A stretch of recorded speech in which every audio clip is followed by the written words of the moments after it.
Welcome to The Explainer. Today, we're diving into a major flashpoint in the American immigration debate. It's a story that starts with a little 5-year-old boy and, believe it or not, escalates all the way up to the president threatening to deploy the U.S. military on American soil. Why detain a 5-year-old? It's such a simple question, right? It's from a school official in Minnesota, but it just cuts right through all the political noise. This one question gets right to the human cost of a policy that has put federal agents and local communities on a collision course. And it's a conflict that's now testing the very limits of presidential power. So to really get what's happening, we need to zoom in. We're starting in Minnesota, where a huge federal operation has basically ignited a firestorm of protest and resistance. It's a perfect window into what happens when these big national policies hit the ground and meet real people. So picture this. For more than 6 weeks, thousands of federal officers have been on the ground in Minnesota. The operation is called Metro Surge. Now, this was not some quiet, behind-the-scenes thing. It was a massive, very visible presence that immediately put the entire community on edge and really set the stage for a major showdown. And things didn't just escalate, they absolutely exploded. It all started when a Minneapolis woman, Renee Good, was fatally shot by a federal officer.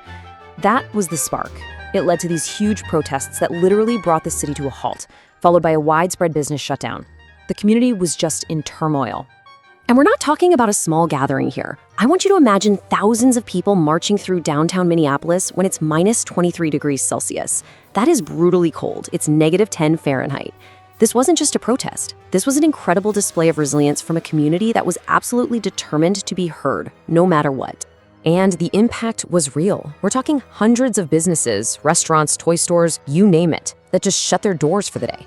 Part of it was a moral stance, for sure, but it was also about survival. One business owner basically said the raids created an economic threat. I mean, it makes sense, right? If your customers and your staff are afraid to even leave their homes, you can't run a business. It's really that simple. So all this anger, all this protest, it's all being aimed at one single agency, ICE. So let's take a step back. Who exactly are they? And what kind of power do they have that's brought them into this direct of a conflict with an American city? Okay, let's break this down. ICE, that's U.S. Immigration and Customs Enforcement, is actually a pretty new agency. It was created out of that massive government shakeup right after 9/11 under the brand new Department of Homeland Security. And this is so important. From day one, ICE was designed to mix national security with immigration law enforcement. And that combination, it's proven to be incredibly controversial. So if ICE was born in this new security-focused world, what can their agents actually do? Well, their authority is really different from your local police department, and that's where a lot of the confusion and, frankly, a lot of the conflict comes from. So they have the power to stop and detain anyone they suspect is in the country illegally. Now, here's a really crucial detail.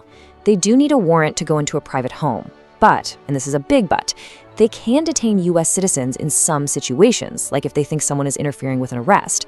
That's a huge power that puts them in a totally different league from local cops. And this really gets to the heart of the whole conflict. On one hand, the administration says the goal is to target dangerous criminals. They use the phrase criminal illegal aliens to make the public safer. But on the other hand, what people on the ground are saying, including local officials, is that they're casting a much, much wider net. They're detaining people with no criminal records, and in some cases, even U.S. citizens. The case with the 5-year-old boy we started with is just a perfect example of this disconnect. So, according to ICE, the father, who they label a criminal illegal alien, ran from them and abandoned his child. But the school officials and the family's lawyer, they tell a totally different story. They say the father and son were seeking asylum, they were detained together, and another adult who was right there was not allowed to take custody of the boy. It's two completely different realities, with a little kid caught right in the middle. And now, this whole conflict has just reached a boiling point. It's moved from the streets of Minneapolis all the way to the White House. The president is now threatening to use a powerful and very, very rarely used law from the 1800s to shut down the protests. On Truth Social, President Trump didn't hold back. He said he would use the Insurrection Act to, and I'm quoting here, quickly put an end to the travesty. This is a massive escalation. So what in the world is the Insurrection Act? And why is the threat to use it so alarming to so many people? Well, the Insurrection Act is an old law from 1807, and it gives the president an extraordinary power, the authority to use the U.S. military on American soil for law enforcement. This is a line that is almost never crossed in a democracy, and for a very good reason. I mean, just look at its history. You can see how serious this is. Lincoln used it during the Civil War. Eisenhower used it to force school desegregation in Little Rock when a governor was defying federal law. George H.W. Bush used it during the LA riots. Every single time, it was a moment of profound national crisis. It was a last resort.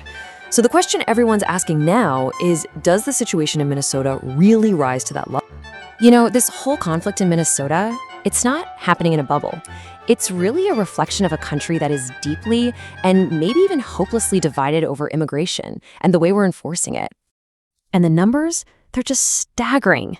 In less than a year, the administration has deported over 600,000 people. And on top of that, they claim another 1.9 million immigrants have voluntarily self-deported because of this massive pressure campaign to get people to leave on their own. So where does the American public actually stand on all this? Well, according to a recent Pew Research poll, it's pretty clear. We're divided. A majority of U.S. adults, 53%, think the administration is going too far, that it's doing too much.